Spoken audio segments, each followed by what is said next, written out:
اعوذ باللہ من الشیطان الرجیم بسم اللہ الرحمن الرحیم ما کان محمد ابا احد من رجالکم ولکن رسول اللہ وخاتم النبیین وقال عز وجل كما ورد 3 مرات في القرآن في سورة التوبة وسورة الفتح وسورة الصف هو الذي أرسل رسوله بالهدى ودين الحق ليظهره على الدين كله وقال عز وجل كما ورد في سورة السبا وما أرسلناك إلا كافة للناس بشيرا ونذيرا وقال عز وجل كما ورد في سورة الأنبياء وما أرسلناك إلا رحمة للعالمين وقال عز وجل كما ورد في سورة الأعراف قل يا أيها الناس إني رسول الله إليكم جميعا صدق اللہ العظیم۔ آج کے دن کو ہمارے ہاں عید النبی کے نام سے منائے جانے کا کچھ عرصے سے رواج ہوا۔ یہ رواج کچھ زیادہ پرانا نہیں ہے۔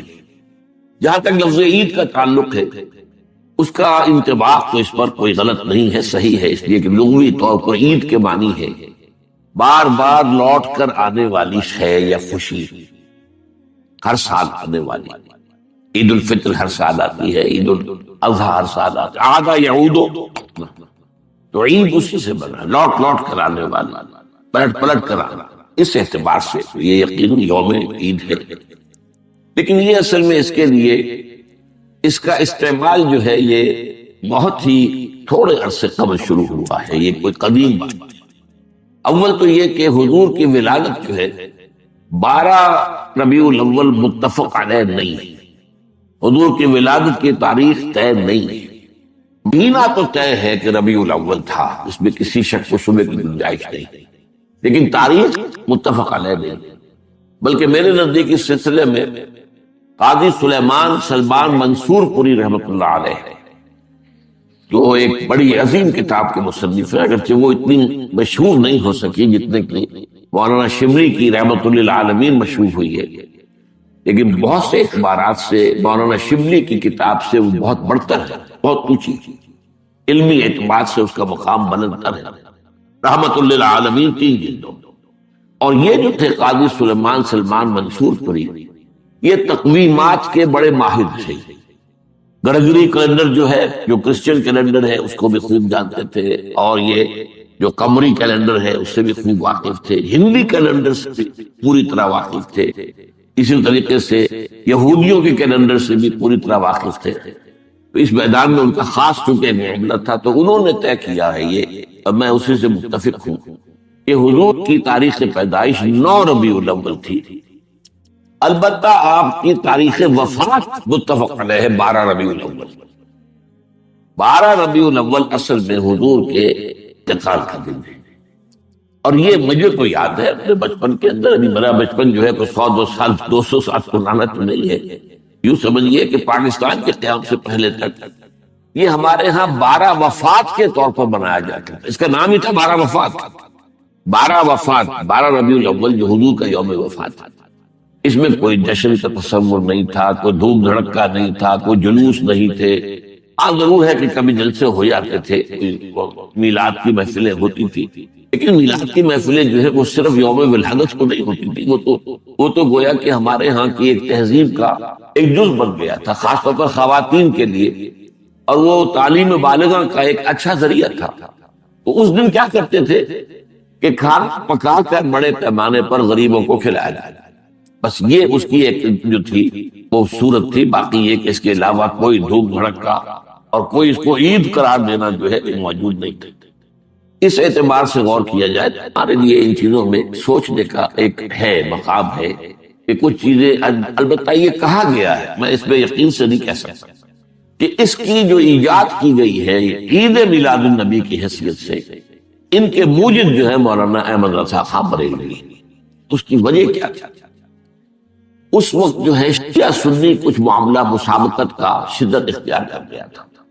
انہوں نے محسوس کیا کہ یہ شیعوں نے جو یہ محرم اور اس کے تعزیوں کا معاملہ شروع کر رکھا، اس سے سنی عوام بھی بے انتہا متاثر ہوتے، اس میں دھوم دھڑکا ہوتا ہے، اس میں پٹے کھیلے جاتے تھے، اس میں طرح طرح کے ساتھ تماشے ہوتے تھے، یہ وہ پرانے آج کل نہیں ہوتے وہ چیزیں، لیکن ہمیں بچپن میں یاد ہے کہ وہ جو ہے وہ پٹے کھیلے جا رہے ہیں، تو گویا کہ شمشیر سنی کے مظاہرے ہو رہے ہیں، تو سب جاتے تھے، ہم بھی جاتے تھے، جا کر دیکھتے تھے، سب مسلمان شریک ہوتے تھے۔ اب اس ضمن میں جو بھی کچھ بیان کیا جاتا تھا وہ اس کا ظاہر بات ہے کہ ہمارے ذہنوں پر، ہمارے تحت الشعور پر اثر پڑتا تھا۔ تو یہ جو ہے اس کا ایک مداوع کرنے کے لیے، اس کا علاج ہم سنی بھی کریں تو کوئی ایسی ہی چیز ہونی چاہیے جو لوگوں کی دلچسپی کا ذریعہ بن جائے، موجب بن جائے، اور لوگ اس کے اندر ذوق شریک ہوں۔ تو یہ میلاد النبی کے جلوس جو ہیں، ان کے موجد جو ہے مولانا احمد رضا خان بریلوی۔ بہرحال یہ بات تو میں نے ایک ٹیکنیکل انداز سے آپ سے کہی ہے۔ بہرحال یہ دن خوشی کا دن ہے، ولادت کا دن ہے، اور وفات کا دن ہے، تو یہ حضور کے لیے اصل میں تو یہ دن ہونا چاہیے شکرانے کا دن، اس لیے کہ ہماری عیدوں کے ساتھ لفظ شکر آتا ہے قرآن میں۔ عید الفطر کا ذکر ہے سورہ بقرہ میں، لِتُكَبِّرُوا اللَّهَ عَلَىٰ مَا هَدَاكُمْ وَلَعَلَّكُمْ تَشْكُرُونَ، اور عید الاضحیٰ کا ذکر ہے كَذَلِكَ سَخَّرَهَا لِتُكَبِّرُوا اللَّهَ عَلَىٰ مَا هَدَاكُمْ وَلَعَلَّكُمْ تَشْكُرُونَ۔ اسی طریقے سے اگر واقعۃ الحضور کا ولادت کے دن کا معاملہ خاص رکھے تو اس میں وہ تو شکرانہ ہونا چاہیے، اور اس شکرانے کی شان کیا ہے؟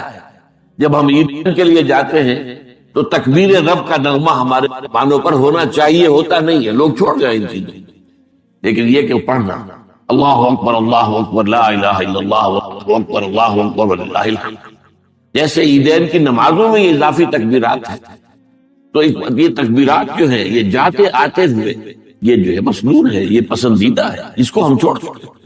اسی طریقے سے نماز جو ہے ہم کہتے ہیں دو رکعت شکر، اصل میں تو اس کو شکرانے کے طور پر منایا جائے، اس میں ظاہر بات ہے خیرات کی جائے، غریبوں کو کھانا کھلایا جائے، جیسے عید الفطر کے ساتھ فطرانہ ہے تاکہ غریب بھی اس عید الفطر کی خوشیوں میں کچھ شریک ہو سکے، عید الاضحیٰ کے ساتھ غریبوں کے لیے گوشت کھانے کا معاملہ ہے، یہ ایک تہائی جو ہے آپ کو اپنی قربانی کا گوشت لازماً جو ہے خیرات کرنا ہے، صدقہ کرنا ہے، اور وہ غریبوں کو بھی جنہیں کو یعنی گوشت کو دیکھنے کی جو ہے وہ جو نہیں ہوتی صورت پیدا ہوتی بسا اوقات، وہ ان کو یہ ہے کہ گوشت کھانے کا۔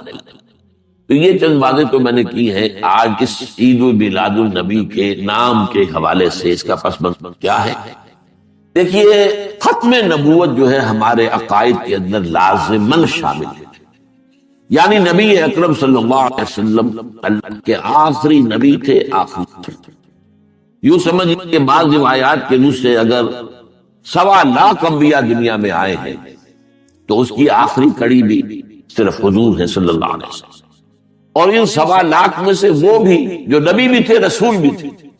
رسول جو ہوتا لازماً نبی ہوتا ہے، اب نبی لازماً رسول نہیں ہے، وہ 313 کی جو ہے تعداد بتائی گئی ہے کہ رسول آئے ہیں دنیا میں، آخری رسول بھی محمد ہے صلی اللہ علیہ وسلم۔ لیکن ختم نبوت کا 2 مفہوم ہے جن میں سے ایک بہت عام ہوا ہے، اس کی خاص وجہ ہے، اس کا تعلق ہے شریعت سے، قانون سے۔ وہ ختم نبوت کا مفہوم کیا ہے کہ آپ آخری نبی، آخری رسول، آپ کے بعد کوئی نبی نہیں، کوئی رسول نہیں۔ جس نے دعویٰ کیا وہ جھوٹا، دجال، کذاب، کافر، مرتد، اور جس نے اس کی تصدیق کی وہ بھی دائرہ اسلام سے خارج۔ اب یہ چونکہ ہے قانونی مسئلہ، کوئی شخص مسلمان رہا یا نہیں رہا، لہذا اس پہلو پر تو علماء نے پوری توجہ کی، اس کے دلائل بھی یہ ہے۔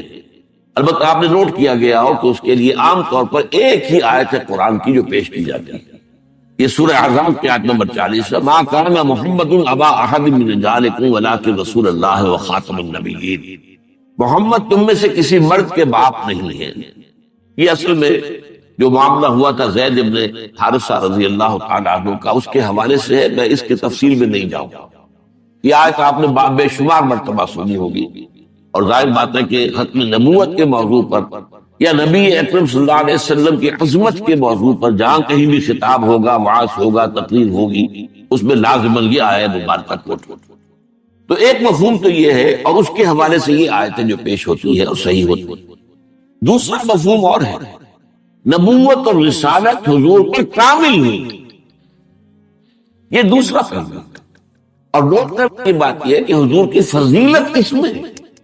ختم نبوت میں کوئی فضیلت نہیں ہے، بڑی مانا یہ ختم ہو گئی، ایک شے تھی اب نہیں رہی، ایک واقعہ ہے بس، اس میں فضیلت کا پہلو کون سا ہوگا؟ بلکہ میں آپ کو یاد دلا دوں کہ اصل میں غلام احمد قادیانی نے لعنت اللہ علیہ جو اپنے دعوی کا آغاز کیا تھا وہ یہی سے کیا تھا. اس نے اجرائے وحی کا فلسفہ پیش کیا کہ وحی تو جاری ہے، وحی کا سلسلہ بند نہیں ہو سکتا. کیسے ہو سکتا جبکہ وحی رحمت ہے؟ اب یہ بات لوگوں کو اپیل کی، وحی تو رحمت ہے تو یہ رحمت کا سلسلہ کیسے بند ہو سکتا؟ تو اجرائے وحی سے بات شروع کی اور اس کو پھر آگے بڑھتا گیا بڑھتا گیا بڑھتا گیا. مہدی موعود ہونے کا وعدہ کیا، پھر اس نے مسیح موعود ہونے کا وعدہ کیا، پھر نبی کا دعویٰ کر دیا اپنی بندی سے. لیکن یہ بنیادی بات وہ تھی کہ جس نے لوگوں کو اپیل کیا. میں اس کی بات وضاحت کر دوں گا. تو دراحقیقت ختم نبوت کے یہ دو مفہوم میں بیان کر رہا ہوں. یہ لفظ ختم میں اردو میں بھی موجود ہے. ایک یہ ہے کہ پیسے ختم ہو گئے، آقا ختم ہو گئے، یہ ایک مفہوم ہے. ایک یہ کہ اسکول کا طالب علم کہتا ہے کہ میں نے اپنا کام ختم کر لیا. تب یہ ختم جو ہے پورا کر دیا، میں نے اپنا کام پورا کر دیا. یہ ختم جو ہے یہاں پر اس معنی میں ہے. تو اس معنی میں ایک ہے حضور پر ختم نبوت کہ آپ کے بعد کوئی نبی نہیں کوئی رسول. ایک ہے ختم نبوت اس معنی میں کہ آپ پر نبوت اور رسالت کی تکمیل ہوئی ہے. اب اس کے لیے جو قرآن مجید کی آیت ہے جو میں چاہتا ہوں کہ آپ اچھی طرح نوٹ کر لیں، تو 3 مرتبہ آئی قرآن هو الذی ارسل رسولہ بالہدی ودین الحق لیظہرہ علی الدین کلہ. یہ ہے اصل آیت. اس کو ایمفیسائز نہیں کیا گیا، اس پر توجہ نہیں کی گئی کہ اصل میں تکمیل نبوت و رسالت کی مذہب یہ اس کے حوالے سے بات کی جائے تو وہ بات سامنے آتی ہے کہ محمد رسول اللہ کا مقام کیا ہے. میں عرض کر رہا تھا کہ ایک چیز مسلسل چلی آ رہی تھی، ایک جگہ ختم ہو گئی، ٹھیک ہے ختم ہو گئی، ایک واقعہ ہے لیکن اس میں فضیلت تو کوئی نہیں. ایک ہے ایک چیز رفتہ رفتہ رفتہ رفتہ رفتہ رفتہ رفتہ تدریجاً ارتقاء کے مراحل طے کرتے ہوئے اپنے کلائمیکس کو پہنچی اور ختم. زمین و آسمان کا فرق. ایک چیز اپنے عروج کو پہنچ کر ختم ہوئی، ایک چیز کلائمیکس کو پہنچ کر ختم ہوئی. یہ ہے اصل معاملہ کہ جو حضور کی اس میں فضیلت ہے، جس میں اندر حضور کا مقام جو ہے انبیاء کرام کے مقدس گروہ کے اندر معین ہوتا ہے کہ آپ پر نبوت و رسالت کی تکمیل تھی.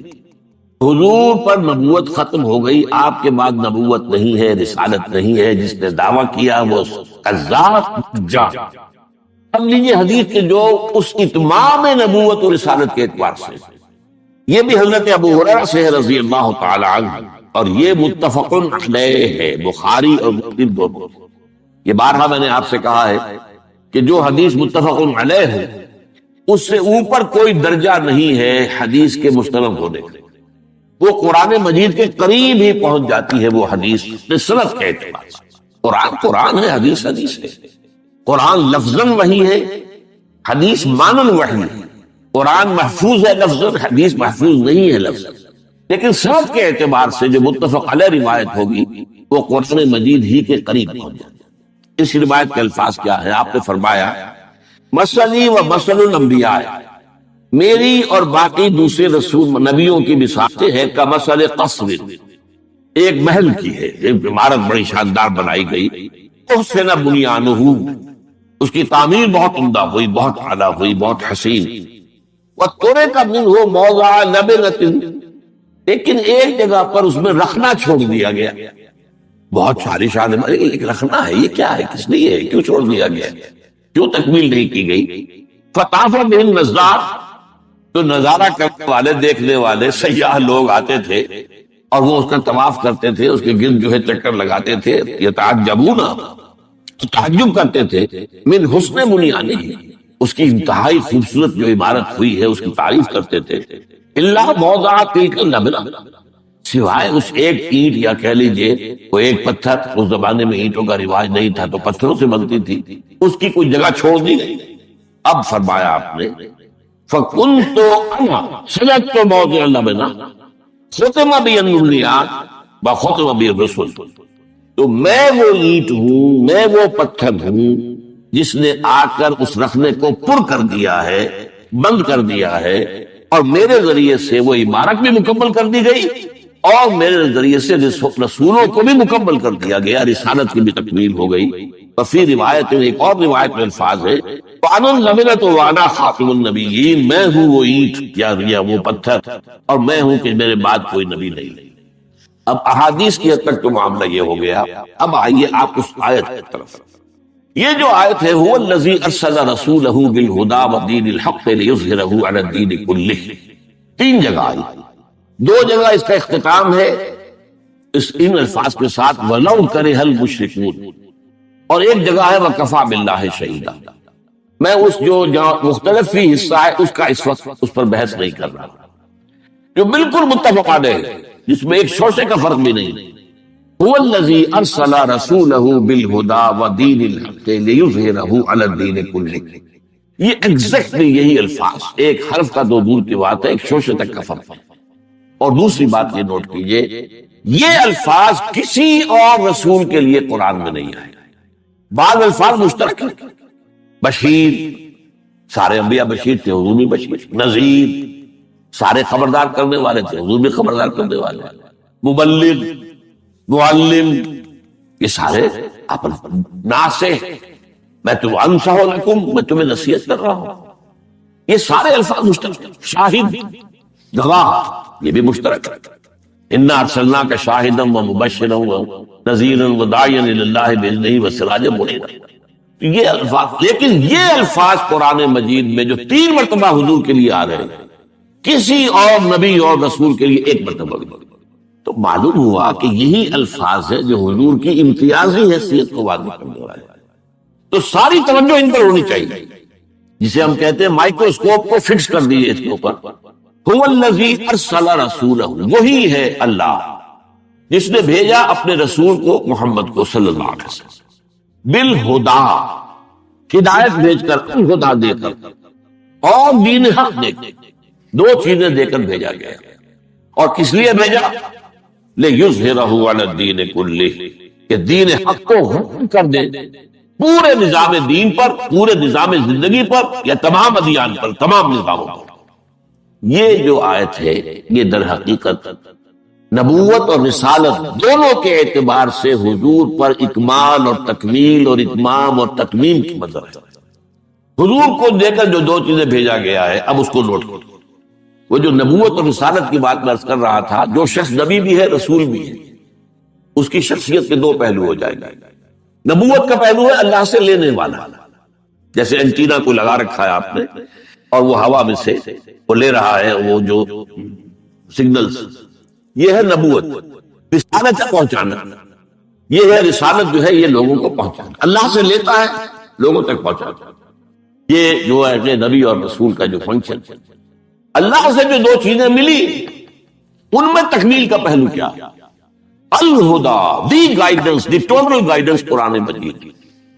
اس کو اس اعتبار سے سمجھیے کہ یہ تو نبوت کے آغاز سے ہدایت اللہ تعالیٰ کی طرف سے آ رہی ہے۔ سورہ بقرہ کے 4 رکوع میں آخر میں کہا گیا ہے، جب حضرت آدم کو حکم ہوا کہ اب اترو اور زمین کا چارج سنبھالو تو وہی آباد کہو گے، وہاں فرما دیا گیا وَإِمَّا يَأْتِيَنَّكُم مِّنِّي هُدًى فَمَن تَبِعَ هُدَايَ فَلَا خَوْفٌ عَلَيْهِمْ وَلَا هُمْ يَحْزَنُونَ وَالَّذِينَ كَفَرُوا وَكَذَّبُوا بِآيَاتِنَا أُولَٰئِكَ أَصْحَابُ النَّارِ هُمْ فِيهَا خَالِدُونَ۔ یہ ہمیشہ کے لیے چارٹر ہے ابدی جو دیا گیا ہے حضرت آدم کو زمین کا چارج سنبھلواتے ہوئے۔ جب جب کوئی ہدایت میری طرف سے تمہارے پاس آئے، تمہارے سے مراد ہے تمہارے اور تمہاری نسل کے پاس آئے، تو جو کوئی اس ہدایت کی پیروی کرے گا اس کے لیے نہ کوئی خوف ہوگا نہ حزن ہوگا، اور جو ہماری آیات، وہ ہماری آیات کی شکل میں ہدایت آئے گی، جو ہماری آیات کا انکار کرے گا وہ جہنمی ہوگا، آگ میں رہے گا ہمیشہ۔ تو ہدایت تو آدم سے چلی آ رہی ہے، حضور تک آ رہی ہے، لیکن اصل بات سمجھنے کی یہ ہے کہ اس ہدایت میں ارتقائی عمل جاری رہا ہے، یہ ارتقاء کے مرحلوں سے گزرتی ہوئی تکمیل کو پہنچی۔ اس کی وجہ کیا ہے؟ ایک دور تھا انسان کا کہ ابھی انسانی ذہنی اعتبار سے انسان جو ہے شعور کے اعتبار سے اہل طفولیت میں تھا، بچپن تھا۔ اب آپ نوٹ کیجئے کہ ابھی نہ کوئی تمدن، نہ کوئی تہذیب، نہ کوئی فلسفہ، نہ کوئی سائنس، نہ کوئی علوم، نہ کوئی یونیورسٹیاں۔ اس وقت جو انسانی شعور کی سطح تھی اس کے مطابق ہی ہدایت دی جا سکتی تھی، کامل ہدایت نہیں دی جا سکتی، اس کی سادہ سی مثال یہ ہے کہ آپ کا بچہ پرائمری کا طالب علم ہے، آپ اس کو پی ایچ ڈی استاد رکھ دیجیے تو پی ایچ ڈی کیا پڑھائے گا اسے؟ وہ ظاہر بات ہے پڑھائے گا تو وہی کچھ جو کہ وہ پڑھنے کی استعداد رکھتا ہے۔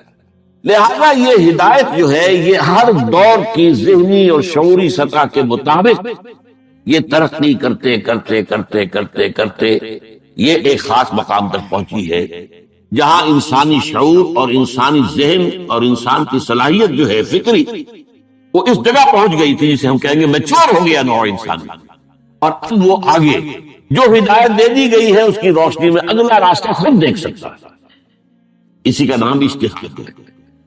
البتہ یہاں ایک بات نوٹ کر لیجئے، یہ میں نے اس سے پہلے کبھی نہیں کہی ہے، ہدایت کے دو حصے ہیں، ایک ہدایت اصولی ایمانیات ماورائی حقیقتوں کی ہدایت، یہ کائنات کیا ہے، آخرت کیا ہے، جنت ہے، دوزخ ہے، یہ موت کے بعد کیا ہونا ہے، یہ فرشتوں کا معاملہ ہے، یہ ساری چیزیں کیا ہے، ماورائی میٹافزیکل ہدایت اول روز سے کامل ہے، اول روز سے کامل ہے۔ تمام انبیاء نے وہی تعلیم دی ہے، ایمانیات کے معاملے میں کوئی فرق نہیں ہوا تمام نبیوں کے مابین، ایمان تو وہی ہے۔ البتہ عمل کا معاملہ، کیا کرو کیا نہ کرو، کیا مسائل ہے۔ ابھی ظاہر بات ہے کہ انسان کی زندگی جو ہے وہ اگر ابتدائی دور میں ہے تو اس کو اسی کے حوالے سے ہدایت دی جائے گی۔ وہ ہدایت عملی جو ہے وہ ترقی کرتے کرتے تدریجاً ارتقا پذیر ہو کر آج سے 1400 برس قبل تقریباً وہ شعور کی اس سطح کو پہنچی ہے کہ اب آخری اور کامل ہدایت نامہ دے دیا جائے۔ اب اس میں دو باتیں نوٹ کیجیے، اس کی گواہی کیا ہے کہ ہم مانتے ہیں کہ تورات بھی اللہ کی کتاب تھی، بلکہ ہے ہمارا ایمان، تحریف ہو گئی اس کی لیکن ہے۔ قرآن کہتا ہے خود سورہ مائدہ انا انزلنا التوراۃ فیہا ھدی ونور، ہم نے ہی تورات نازل کی تھی، اس میں ہدایت بھی تھی، نور بھی تھی۔ اس دور کے حساب سے ہدایت مکمل تھی، اس میں نور بھی تھی۔ پھر انجیل آئی، ہم نے انجیل نازل کی، عیسیٰ ابن مریم کو عطا کی، فیہ ھدی ونور، اس میں بھی ہدایت بھی تھی، نور بھی تھی، اور یہ الہدیٰ ہے۔ اچھا اب سوال پیدا ہوتا ہے، قرآن مجید کی حفاظت کا ذمہ لیا، تورات کا نہیں لیا، کیوں؟ اگر تورات کا بھی ذمہ لیتا اللہ تو کیا تحریف ہو سکتی تھی؟ اگر اللہ کا ذمہ ہوتا تو کیا کوئی تحریف کر سکتا تھا؟ اور دوسری طرف ناراض نہ ہو، اگر قرآن کی حفاظت کا ذمہ اللہ نے لیتا تو کیا ہم تحریف نہ کر دیتے؟ کیا ہم بھاگ جانے والے تھے؟ ترجموں میں ہم نے تحریفیں کی ہیں، تفسیروں میں ہم نے تحریفیں کی ہیں، متن میں نہیں ہو سکتی، ہو ہی نہیں سکتی۔ کیوں نہیں ہو سکتی؟ انا نحن نزلنا الذکر وانا لہ لحافظون، ہم نے ہی اس ذکر کو نازل کیا، ہم ہی اس کے محافظ ہیں۔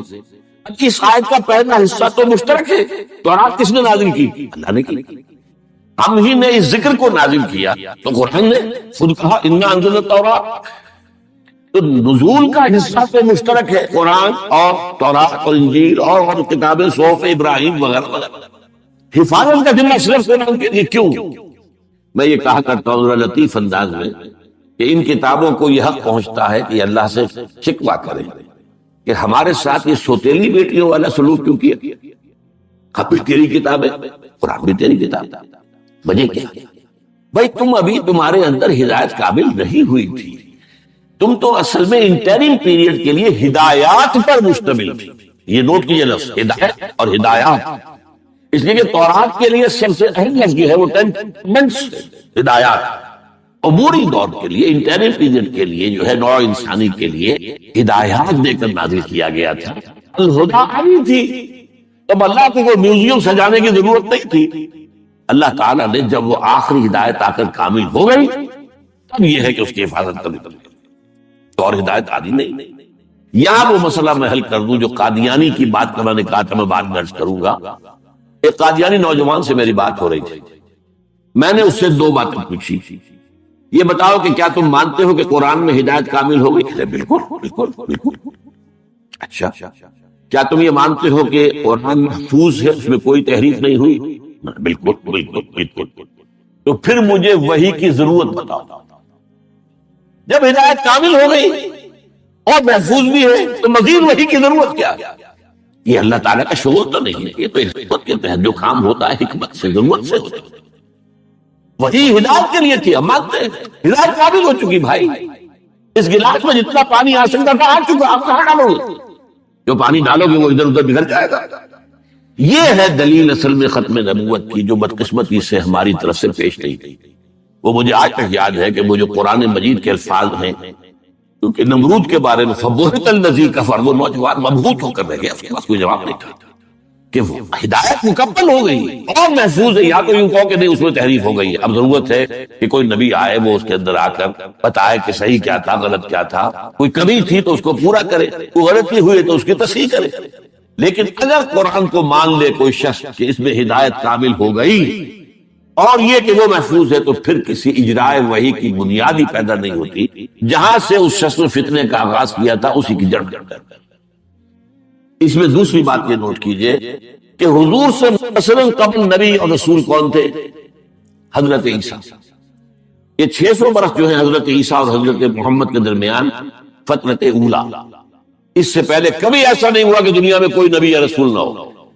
ان 600 برسوں میں نہ کوئی نبی نہ کوئی رسول، پھر تکمیلی رسالت اور نبوت ہوئی۔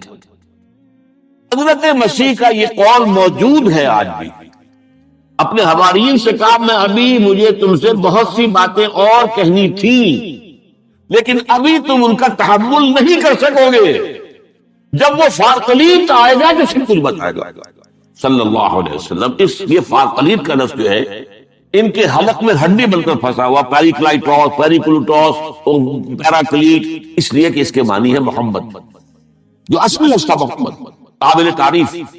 اب انہوں نے ترجمہ کی کمفرٹر، جو کہ آ کے تسلی دے گا، وہ مختلف اس کو بدل سکتا ہے، اس کے اندر تحریف کی ہے۔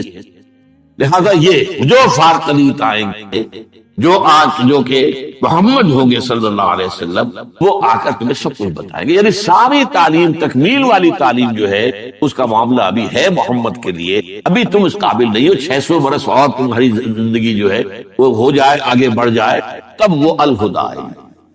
نمبر 2 دے کر کیا چیز بھیجے گئے؟ دین حق۔ اور دین حق کیا ہے؟ مکمل نظام جو مبنی بر حق۔ سب سے بڑا حق کیا ہے؟ کائنات اللہ کی ہے، اسی کا حکم چلنا چاہیے۔ دین حق کیا ہے؟ ایک پورا نظام زندگی جو اللہ کی حاکمیت کے اصول اور پوری زندگی کے تمام اصول اور تمام پہلو اجتماعی اور انفرادی وہ اللہ کی بندگی اور عبادت کے اندر آ جائیں، یہ دین حق۔ اور یہی نظام عدل ہے۔ ظاہر بات ہے کہ جب بھی انسان کچھ سوچے گا اس کی ایبسولوٹلی آبجیکٹو تھنکنگ ناممکن ہے، یہ دنیا میں مانا جاتا ہے۔ اپنی ذات کو علیحدہ کر کے آپ سوچ نہیں سکتے، کچھ نہ کچھ سبجیکٹیوٹی شامل ہو کے جائے گی۔ ایبسولوٹ آبجیکٹیوٹی کہتے ہیں ایک امپاسبل۔ سرمایہ دار سوچے گا تو اپنے فائدے کی سوچے گا، مزدور کی بات کو سوچ ہی نہیں سکتا۔ مزدور کے گھر میں جو فاقہ ہے اسے اس کا کیا احساس ہے؟ مزدور سوچے گا تو اپنے فائدے کی سوچے گا، وہ سرمایہ دار کے مفاد کو نہیں دیکھ سکتے، اس کی مصلحت کیا ہے، اس کی بھی مصلحت ہے۔ یہ معاملہ جو ہے دو طرفہ ہے۔